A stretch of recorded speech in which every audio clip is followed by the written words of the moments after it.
Thursday. Y'all know tomorrow's going to be Friday the 13th, so y'all better be careful. Don't get y'all weaves caught in the door. Freak accidents pop off. Y'all be careful. Y'all get sold some bad weed tomorrow getting your check. What's up? Shout out to Samoa. That's how y'all pronounce it. Samoa. Are you in U.S. Samoa or American Samoa? American Samoa, or is it Western Samoa? Yeah. I want to go to West Samoa. I've been to American Samoa. Okay, don't correct me. I know. No, you're saying wrong. Yeah, I like Samoa. We had a good time out there. It's in London, Friday the 13th already. Shout out to London. What's up, Raleigh? Don't walk past a black cat. Yeah. Last night podcast was heavy. Yeah, we had some good conversation on last night's podcast. You just ordered your Hidden Colors 5. Yes, everybody go to hiddencolorsfilm.com and get your Hidden Colors 5 DVD. Ladies and gentlemen, get my shirt right. Did you guys see the debate earlier? I didn't see it. I'm not interested in it. They're not talking our language. They're trying to throw little buzzwords out there. Beto O'Rourke, he mentioned reparations, and that got a huge response from the audience. But y'all got to be very clear. When these folks are mentioning reparations, watch the trick bag language they try to mix in, because he mixed in a lot of trick words. Yeah, he started talking about he's going to follow Sheila Jackson Lee's lead, and he's going to sign a bill supporting reparations. So that's a trick if you're not putting any substance in it. If they start talking about doing some stuff with H.R. 40, that's a nothing burger. H.R. 40 is a big-ass nothing burger. It's nothing. So watch the trick language. H.R. 40, that should be scrapped. H.R. 40 should be scrapped. That's just something they put together to dangle around to use as a buzzword. That should be scrapped. And a new reparations plan should be in the mix where we're talking about tangibles. I'm telling you guys now, if they mention reparations and then start talking people of color, because he was doing that too. He started talking about slavery and then started talking about people of color. Watch the buzzwords and the associative words. See, they'll start talking about slavery, then all of a sudden they'll get into these old code words like poverty, disenfranchisement, minority, all people of color. Watch that language. Watch that language. Make them, anytime they talk about reparations, make sure they are A, talking about Black American descendants of slaves exclusively. The minute they start talking about people of color, they are nullified. All right? When they start, the minute, I'm saying family, the minute they start with the trick words, we should be on that ass. When they say, yes, reparations because minorities go, no, stop. Well, reparations are good because people of color have gone through, nope, stop. And Trump is a white supremacist. All right, stop. What about them reparations? We know that. We've been knowing that they're white supremacists and y'all a bunch of white supremacists too. All right, let's go back to the reparations. All right. Mama Peanut's right here. She's good. She's sitting her ass right up under me. Hold on. Right here with the little half-fro. Chilling. Half-fro? The half-fro. Oh. Is half fro, half curly. Curly fro. Yeah, so she's sitting right here. And the babies are asleep. But like I said, watch them buzzwords. Watch them buzzwords. You in? And then what's his name, Andrew Yang, he got up there talking about immigration and all that stuff. That's a no for me, dog. Talking all that, how important immigrants are, and I think he alluded to something about immigrants built the country. When they start talking that disrespectful nonsense, they are nullified. And they start talking about immigrants built the country, you are nullified. Immigrants did not build this country, you are nullified. Black folks, ADOS, Foundation of Black Americans, we are not going to support policies that undermine us. Don't let them start talking all of that diversity talk. You understand? None of that diversity, kumbaya talk. It's all about us. What's up, Ugla boy? What immigrant built this country? And oh, you got a fake account, so you're trolling, so you're nullified yourself, okay? You dig? You're Mexican, but you fuck. Hey, well, shout out to the Mexicans. I fuck with Mexico. Yeah, I'm cool with Mexicans. Yeah. But right now, people are going to have to respect our tangibles. You dig? We've extended ourselves to so many people that we are neutralizing ourselves by sacrificing ourselves by spreading our little meager resources too thin. We have to look out for each other, especially in places like LA. The homeless situation out here is just incredibly ridiculous. We're helping all of these groups, and we're just being displaced, replaced, denigrated, disrespected, and that's just going to stop. Yeah.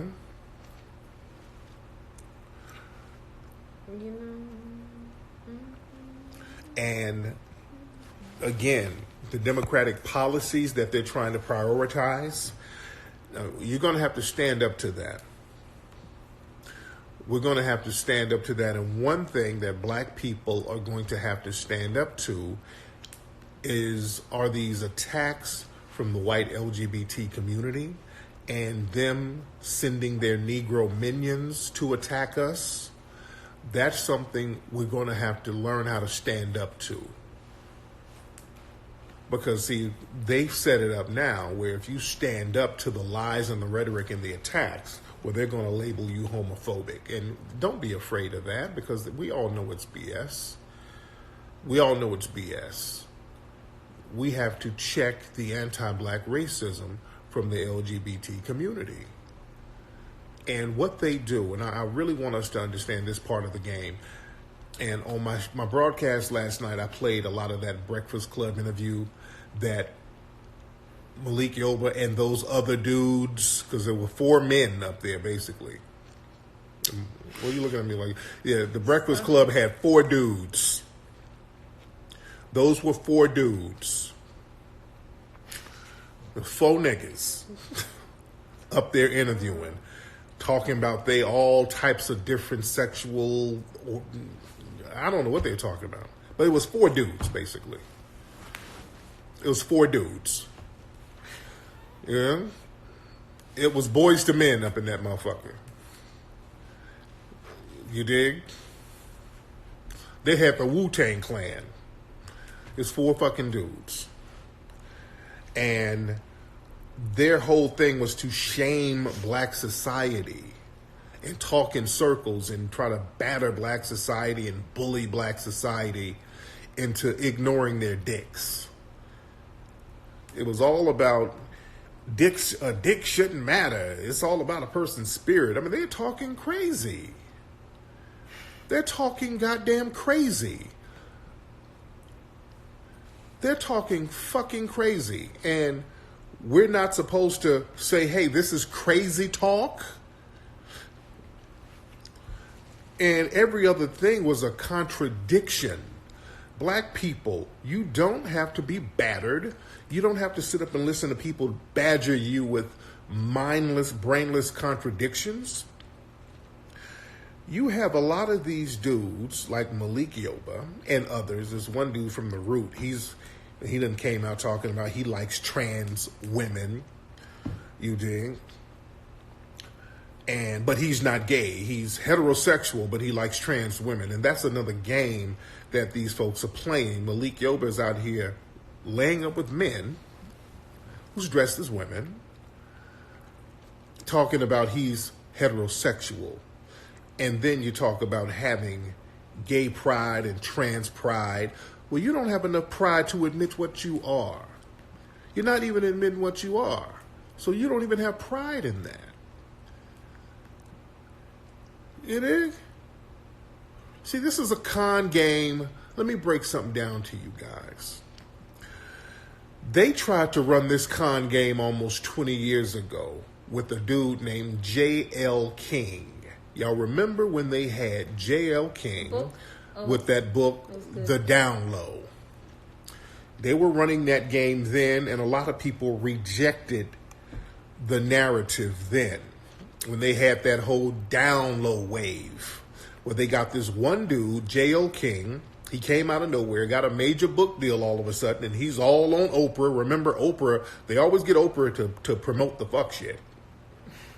So he was supposed to be a straight man who has sex with gay dudes. And we're trying to create confusion then. We had enough sense back then to say, no, nigga, you gay.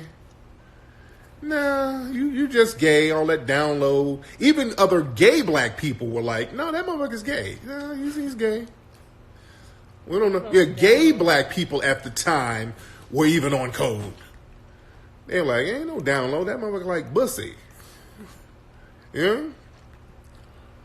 So, what they were trying to do, remember, that whole thing with J.L. King, they were trying to use that to demonize straight black society. The whole narrative back then was straight black people are running around here tricking black women. They're secretly laying up with men, and they're taking diseases back to black women. That was the whole narrative they were trying to run with back then, because there were AIDS spikes at the time. In certain urban areas, there were these AIDS cases and AIDS spikes. So what they were trying to do was blame it on black men coming home from jail, black men low-key sneaking around with other men. And that's how so many black women were getting AIDS. Because there was an AIDS spike with a lot of black women at the time. And people couldn't really account for it. They were like, how are all these women getting AIDS and not the men? Well, it's a secret group of black men, these nefarious niggas who sleep with other dudes, and then they come bring the diseases back to you. So it was a boogeyman thing that they were trying to create about straight black men, when in reality, and I've always said this, that wasn't the case. And I did a broadcast about that down low lie a long time ago on my Mac Lessons radio show. I talked about how that was an impossible lie. That didn't even make sense, that this small group of dudes were just going around giving AIDS to everybody. Well, that is a lie. It's not a small group of dudes going around giving AIDS to all the sisters. That's not true. The problem was you had immigrant populations coming in. Some of them were bringing in AIDS and HIV, and they just got counted as black. You dig? Okay, well, this is the one of the Bussy brothers. Okay, hold on. No, I can't. Okay, yeah, this is one of the Bussy brothers. Let me block you. Hold on. Okay, yeah, that's one of the Bussy brothers. Okay, sorry about that, guys. One of the Bussy brothers trolling. But what it was, yeah, the AIDS numbers were increasing in black society with women because you had all these different people coming in from these third world countries, from Africa and the Caribbean, and they were bringing it in. I mean, shit, that's what it was. Whenever you saw these waves, especially in places like D.C., whenever you saw these big waves of immigration, I know in D.C. the age rate was incredible in D.C. Yeah? So you have a lot of these immigrant groups coming in, especially some of these immigrant women who be laying up with these white dudes, any white dude, and and this is another thing, we talked about this in Hidden Colors 5, a lot of white people have AIDS and HIV. It's just not promoted in the media. Miss Strella, hold on, let me see. Miss Strella, what's going on? Let me get Miss Strella on here. Miss Strella's going through something. What's going on? All right, Strella, come on live, dear.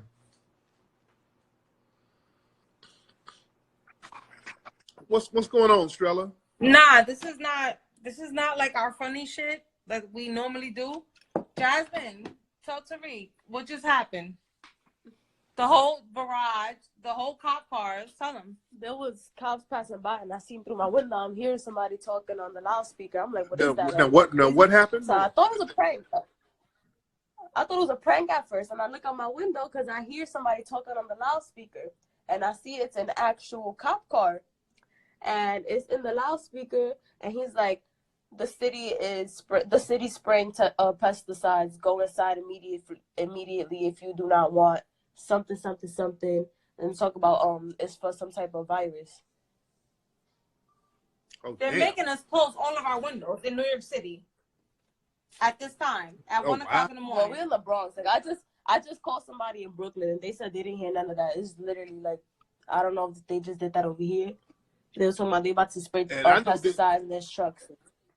There was like go inside immediately before trucks come by. Wow. They did something like that in Brooklyn not too long ago. Oh, wow. And now they're doing it in the Bronx. Like, we have to have all our windows closed. So, like, what the fuck is going on? Damn. I wonder what the hell they spraying, man. It's like quarantine type of shit. Man. Because they don't know anything. They don't know any better. So we took all of our ACs out. You know, we don't want none of that shit inside. Yeah. That's it. They said it in bullhorns like 2 times. That's it. Wow. Tariq, I don't know what the fuck is going on in New York City, but it's real. Yeah, y'all be careful out there, man. Y'all be careful, big time. I'm gonna look into that. Jared is in the room too. Yeah.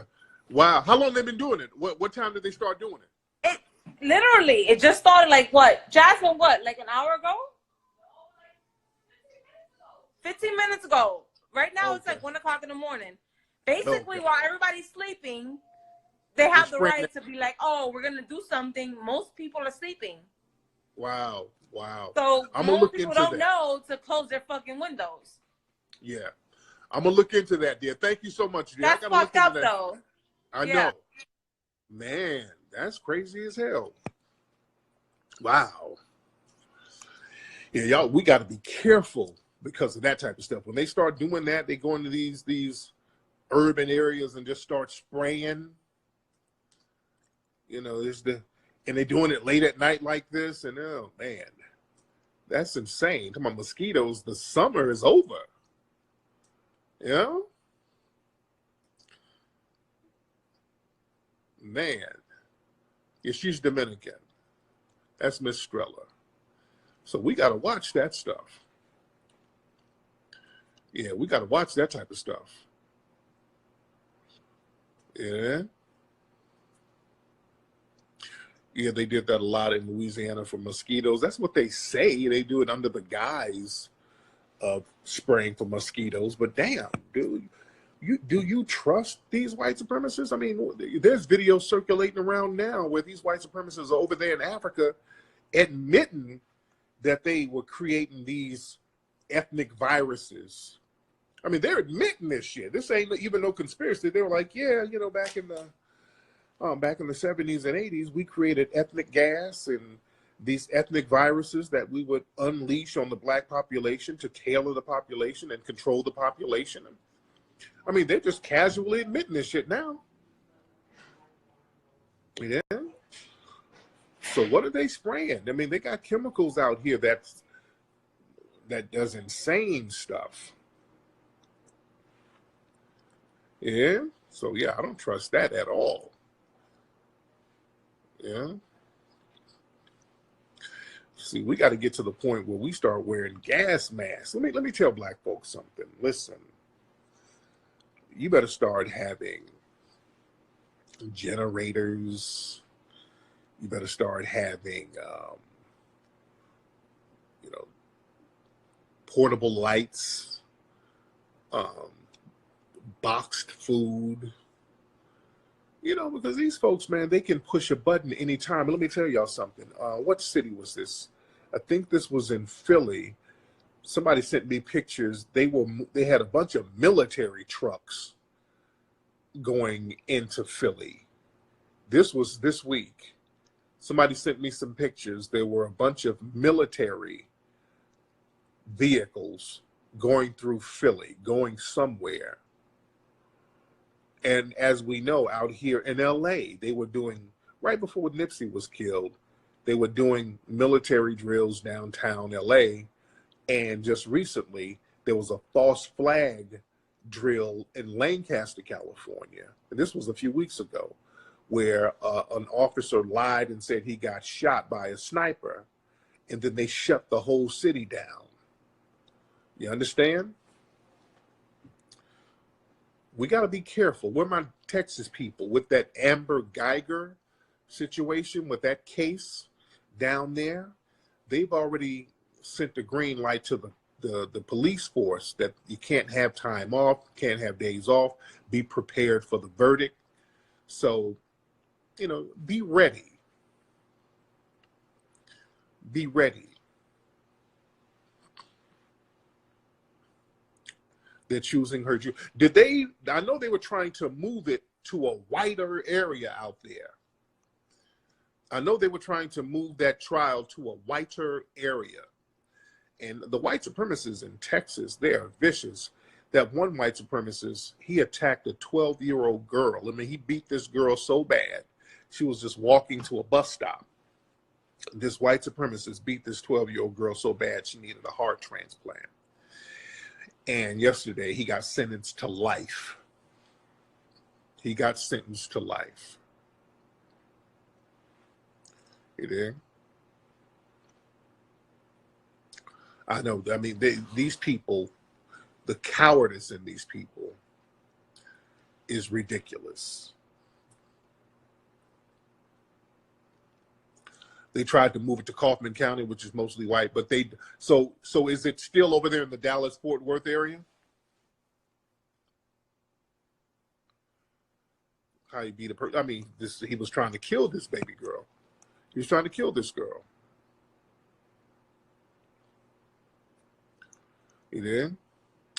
They go for soft targets, man. These white supremacists are vicious. They go for soft targets. We don't understand how vicious these folks are. See, black people, this is why I tell black people, stop beating up on yourself all the time. See, we are constantly told by all these other groups how violent and vicious we are, and we're not. We are not. I always say, when people always throw Chicago in our face, but look at all that black-owned black crime in Chicago. You have to let people know a lot of those crimes, those are immigrants doing them shits. See, I'm gonna let people know we got to start differentiating ourselves from groups when they do bad. See, everybody likes to differentiate themselves from us when positive things are popping off, but when something negative happens, all of a sudden they're black again. No, keep that same energy. Your ass is Somalian or whatever, because there are a couple of big cases out there in Chicago. Y'all remember when the little boy got killed by a rival gang member or whatever? Those dudes look like they're immigrants. I think from what I understand, those dudes, they got one of the killer has an East African background from what I understand. I know there was a big, earlier this year out there in Omaha, somebody was in the room from Omaha. There's a gang out there. There's a black gang out there in Omaha. But these dudes are like refugees from the Sudan. You know? Now they look and talk like, hood niggas, but a lot of cats come over here and start mimicking stereotypical accents, but they don't have any foundational Black American ancestry whatsoever. But yeah, out there in Omaha, these dudes, you got a Sudanese gang out there, but you wouldn't know.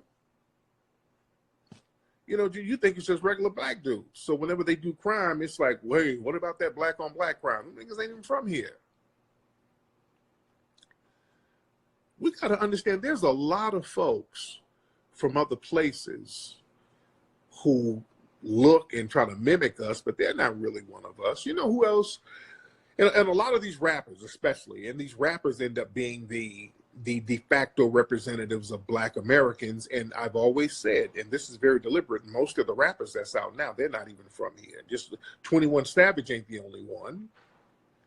Yeah, out there in Minnesota, in Minneapolis, you got those little gangs out there. These dudes be out here doing smash and grabs and out, stealing food and doing all those sucker shit. And Black Americans get blamed for that. And a lot of these dudes come from Somalian backgrounds and all other types of backgrounds. They do all types of shit out there in Minnesota. You got all types of immigrant groups doing that stuff out there. And them niggas like, yo, yo, yo, they with the yo, yo, yo bullshit.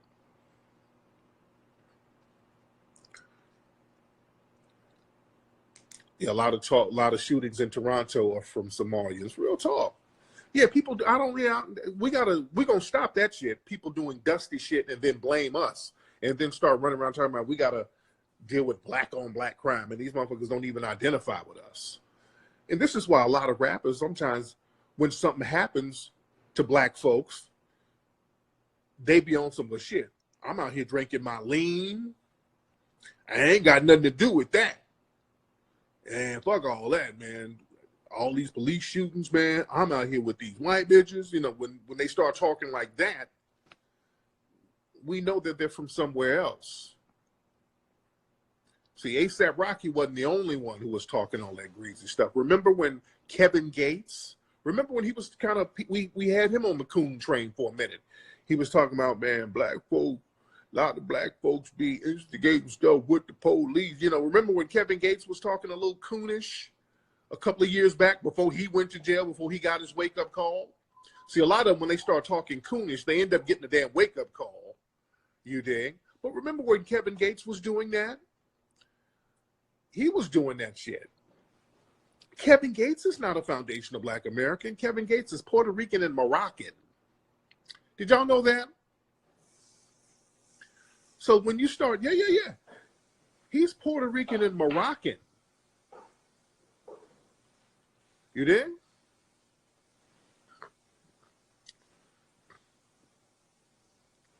Yeah, don't Jay-Z have a Jamaican background? There's flies in here. Let's see, let in flies. Hold on.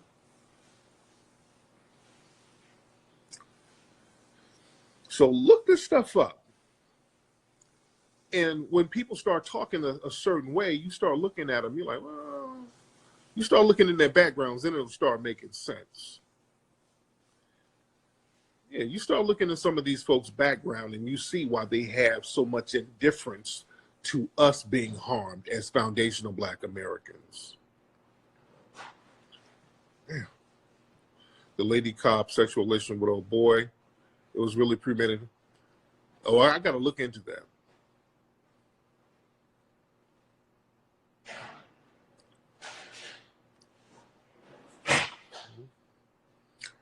I'm telling y'all, man, a con game has been run on us for a long time.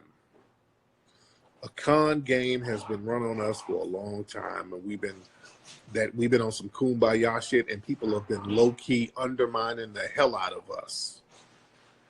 People have been low-key undermining the hell out of us for the longest. Yeah?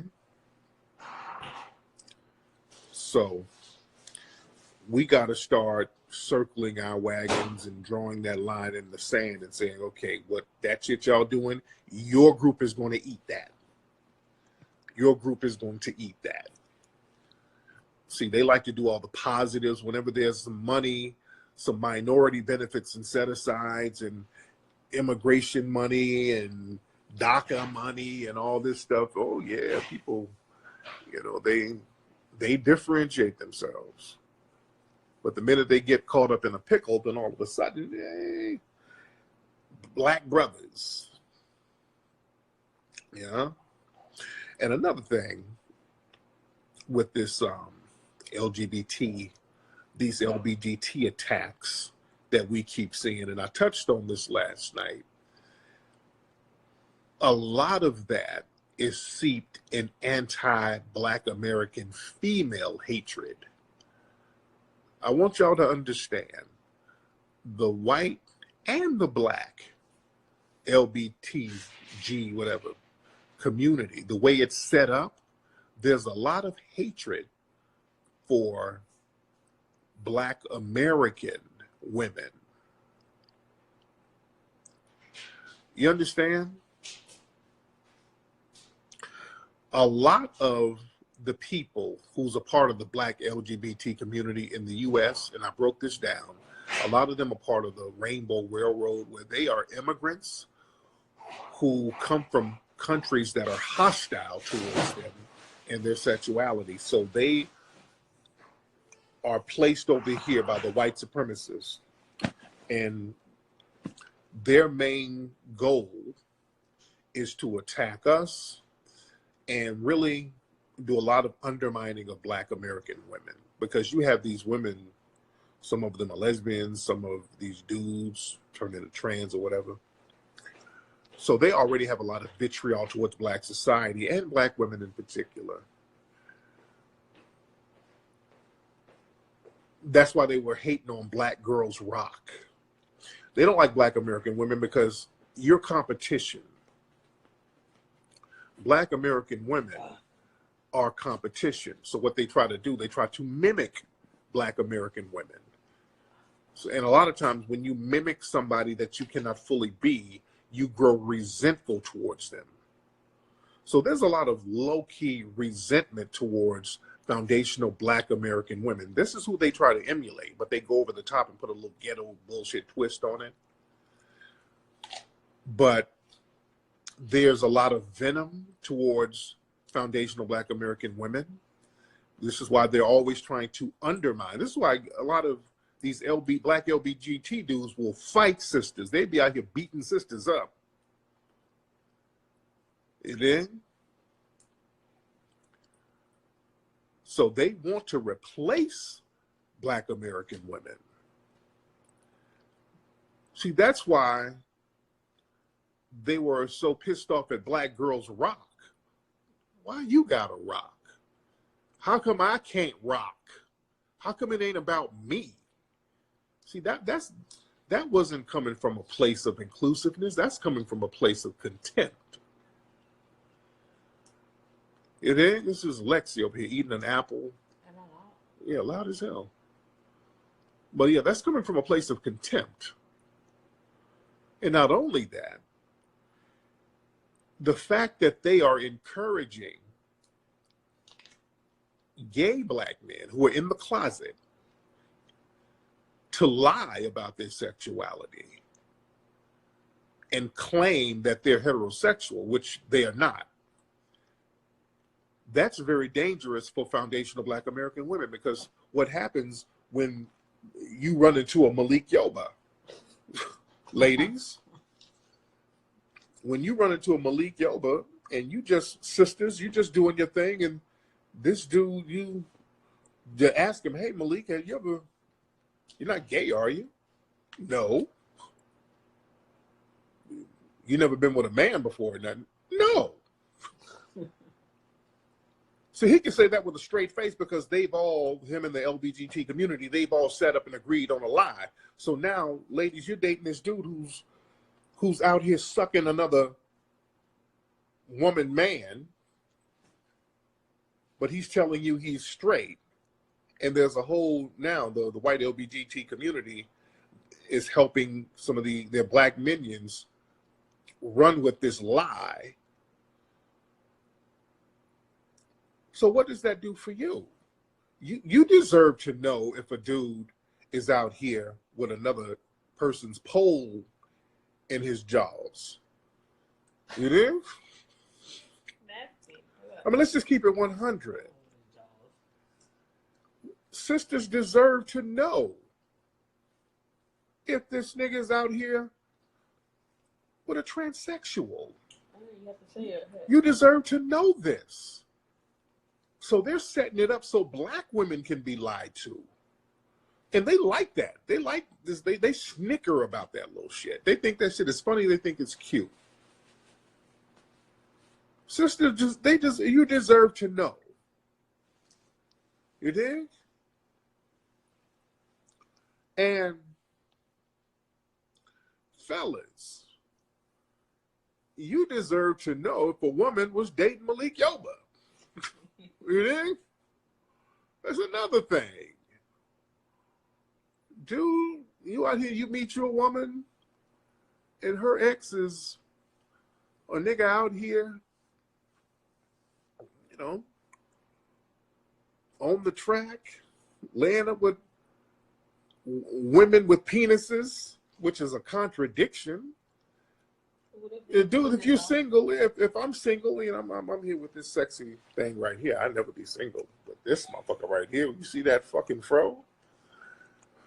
But if I were single and I'm out there dating, I meet a nice little fine honey, and we getting it, we chilling, and yeah, I'm a little fine honey. I know it sounds old school. A little bad mama jamma, a little hottie,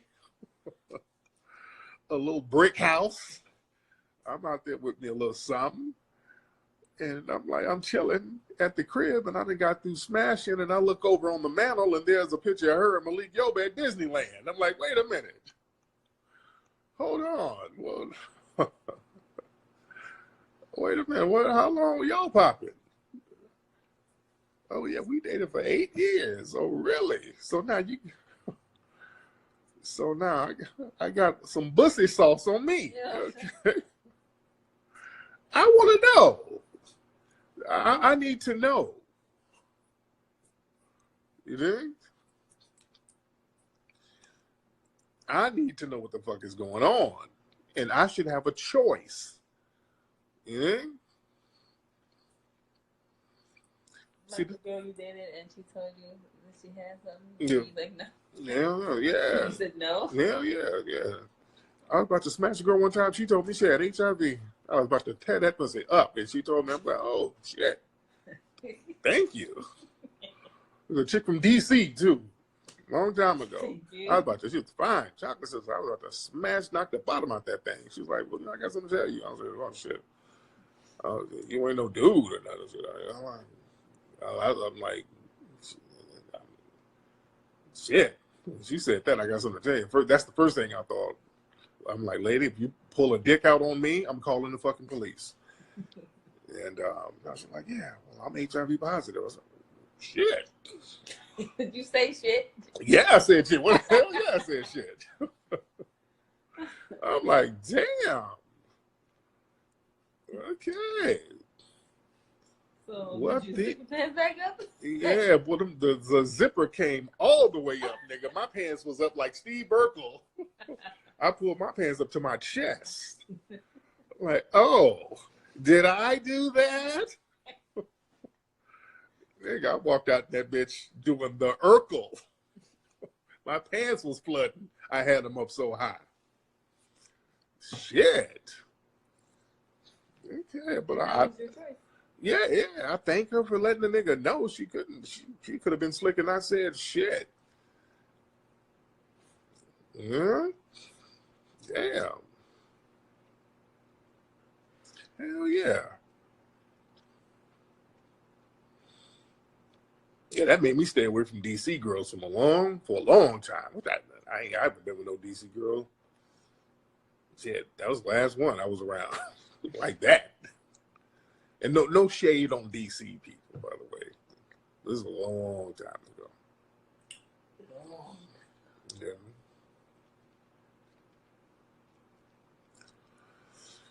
But I take it to be this young. Yeah, I mean, I was thinking that, you know, with Malik Yoba in the thing with Why Did I Get Married?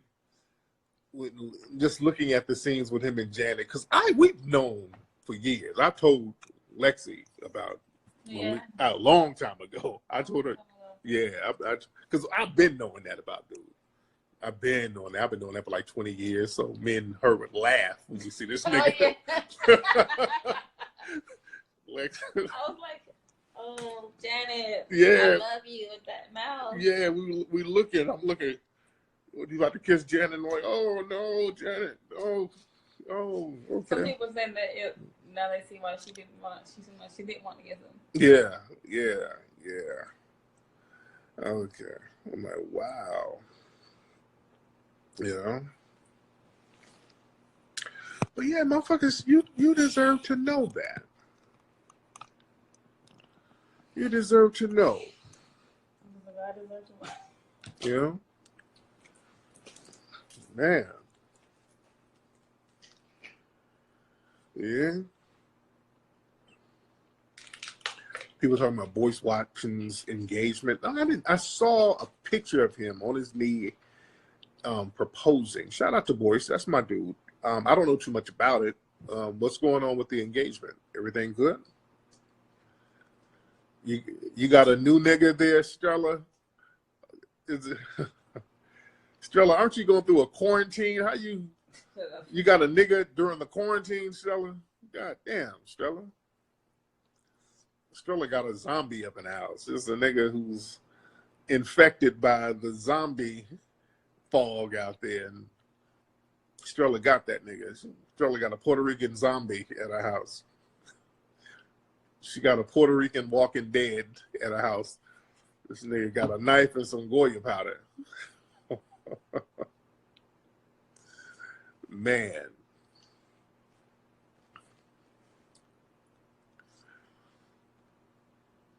He called him a simple man. I don't know too much. Well, no, I mean, damn. How old is his fiance?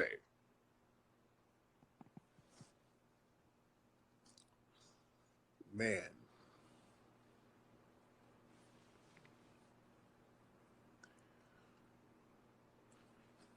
Seeing the Democrats not touching your guns. Yeah, man. A lot of these Democratic policies, I mean, even they're so janky. See, black folks, we just have this thing where we have to choose between evil. It ain't even the lesser of evils. It's equal evil we got to choose between. Black folks, we're told we have to choose between Trump and the white supremacist Nazi regime that these guys have created, or the Democrats with their anti-black immigrants, with their anti-black LGBT movement, with their anti-black prison industrial complex that they fuel. So it's like, damn, we have all this evil that we got to choose from. And when you weigh it, Trump is damn near lesser of their evil, because at least with Trump, all we got to do is deal with some goofy ass white supremacists. We got to deal with them.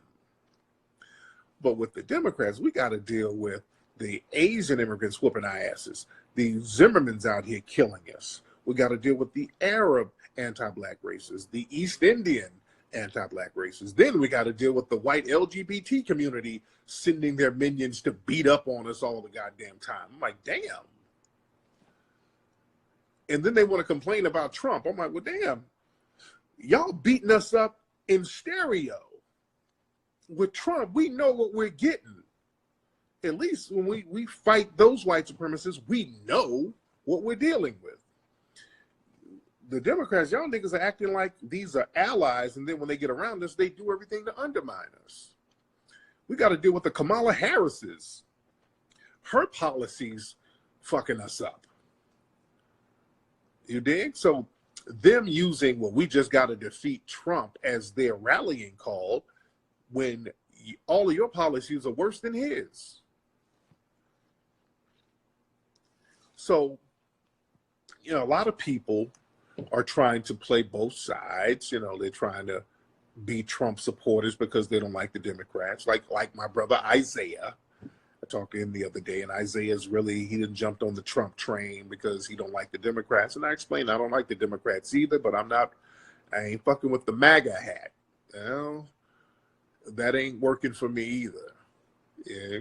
So us just being on code, standing our ground. I mean, we don't have to choose any evil. We don't have to choose anything unless somebody's going to bring tangibles for us. We're on code, and that's a good thing. We're on code, and that's a good thing.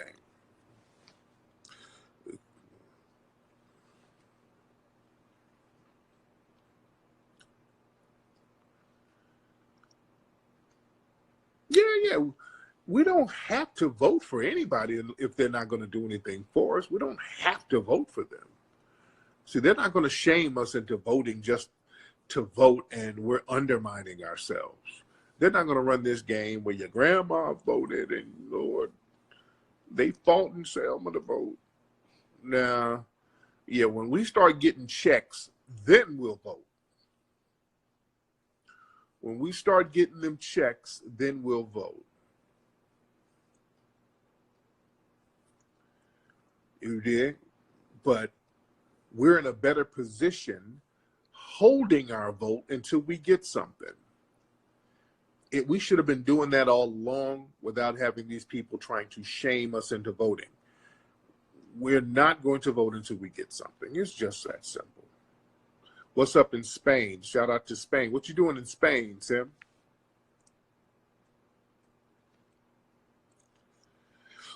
Did I vote? Well, I ain't voting for none of these people now unless they give a reparations package to Foundation of Black Americans. I'm not voting at all until that reparations package come through.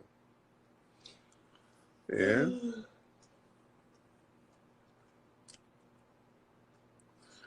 Yeah, it's that reparations or nothing. And if they want to keep playing games, we'll fuck around and get an independent party going and start doing things like that and just completely disrupt the system. Claude Anderson has been trying to tell us this for the longest, and now, you know, we're getting on code with it. What's wrong, sweetie?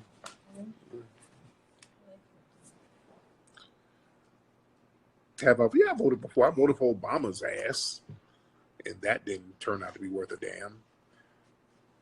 Yeah. How is not voting going to help? That's the smart thing to do. That helps because now you hold your power. You don't give it away. You don't empower people to work against you. It's more strategic as a group to hold your vote. You hold your power position until people understand that they're going to have to bring tangibles. You dig? We're not being fooled no more. We're not going to be tricked into giving up power for nothing. Y'all better learn how to not be tricks. See, we are taught to be tricks and hoes. You better understand the basics of pimping. The basics of pimping. And even hoeing, to a certain degree, is to hold your value until you get something tangible for it. You dig? A good pimp will teach a good hoe how to at least hold out for money and the right amount of money. That's just basic pimping and hoeing. Yeah? Let's just break it down on street terms, very basic street terms. If you are hoeing and you're just giving up your ass to anybody who smiles in your face, then you're a dumb hoe who's going to be broke and tangibleless. You're not going to have any tangibles. If you are a pimp giving the game to a hoe who don't know how to follow instructions, who don't know how to get tangibles, who don't know how to spit at the tricks, then you are a broke popcorn chili pimp, as they say in the game. You dig? So just on a street level, you have to know how to wager your value. If your game is precise, you can wager that for a nice choosing fee when somebody chooses up on you. Basic game. And females, when she catches a trick, she can wager what she has to get the right amount of paper, so you ain't just a dumb flatbacking hoe. See, we got to stop thinking like flatbacking hoes as a community. This is why you don't get no respect. You got to have some game about everything you do.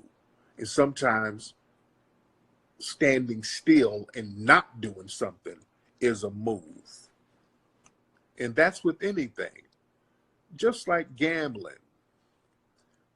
It's just like gambling. If you play blackjack, you know the game. Sometimes when you are playing blackjack, the name of the game, the basics of blackjack is to hit or stay. You got to get 21.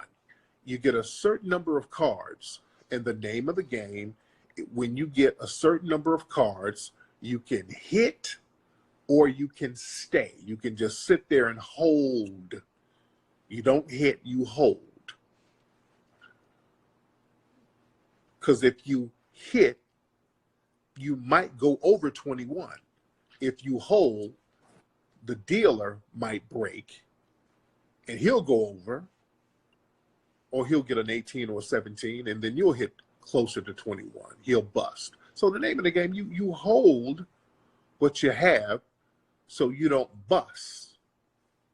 You don't bust. And right now we're holding our cards right now. See, this is blackjack. They're not used to us playing blackjack. We're holding right now. And they're trying to get us to hit. No, we're going to get 21. We want 21. We're going to hold them right now. We're going to hold our cards right now. But what about back in the day? Well, this ain't back in the day right now. This is right now. We're going to hold our cards until you hit. You're going to have to show us something. You're going to have to show us something. Yeah? That's the mentality we got to have. And we got to be very bold. Let's stop being timid. When we want reparations, we mean, number one, for Black Americans, foundational Black Americans. Number two, you need a lot of us to not vote. And we do have a lot of us not voting. A lot of us, the Democrats right now, they're not getting support from the young Black voters. Do you understand that? This is why they're struggling right now. The Democrats are not getting support from young Black voters. They don't know what to do. This is why they're just scrambling all over the place. They don't know what to do. Yeah?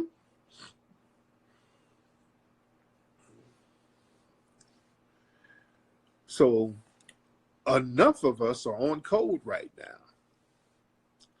Enough of us are on code.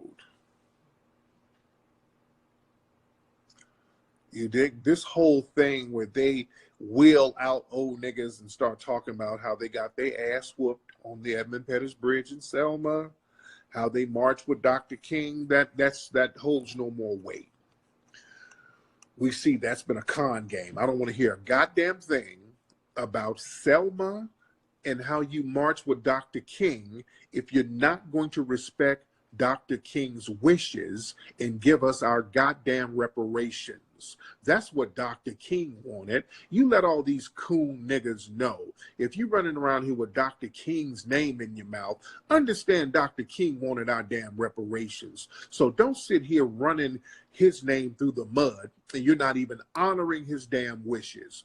Yeah, I like Dr. King too, and that means I like the reparations he was talking about.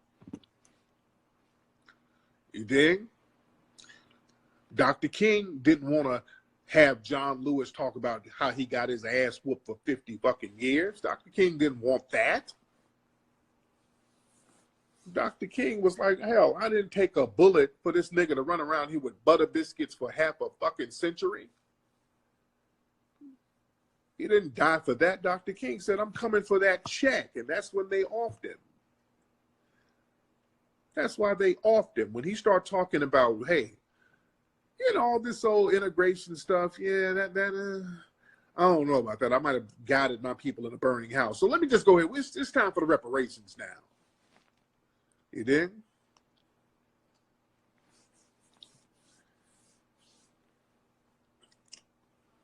So that's what it was.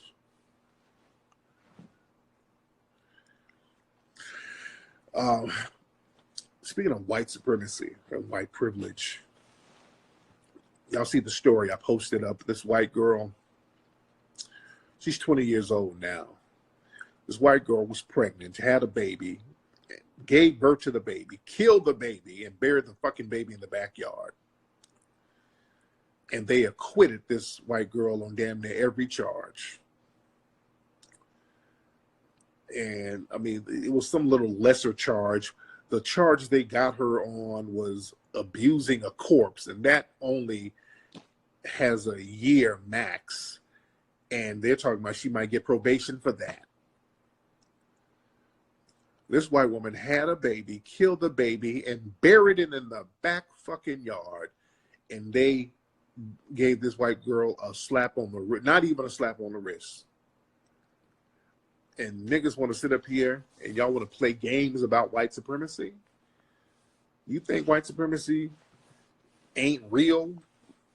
Y'all niggas run around talking about all we got to do is pull ourselves up by the bootstraps. White folks can get away with anything. Yes, you white. The laws don't apply to them. You know, dude. I mean, you can't logic with them. She got charged. She got convicted of abusing the corpse, but not the murder.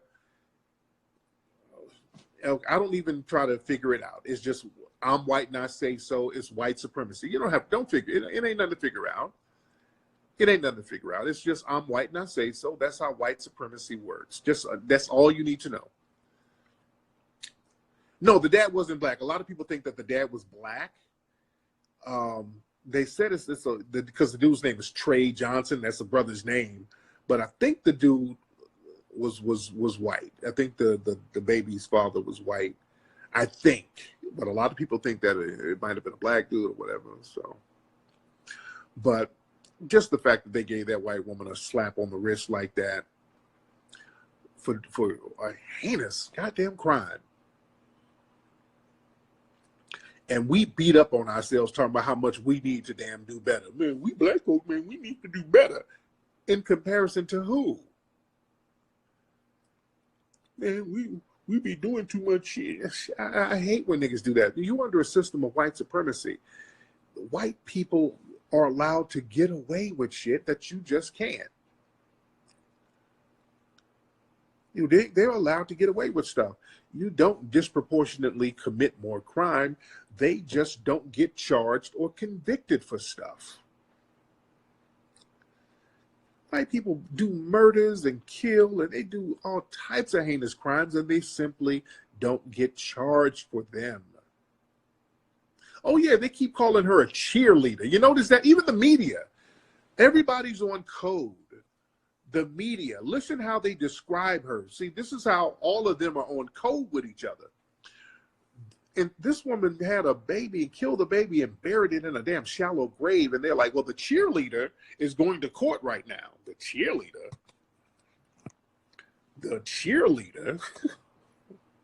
the former cheerleader. She ain't even in high school no more. But this is them being on code with each other. Just like Casey Anthony, of course, they don't do no wrong. You can't. That's how white supremacy works.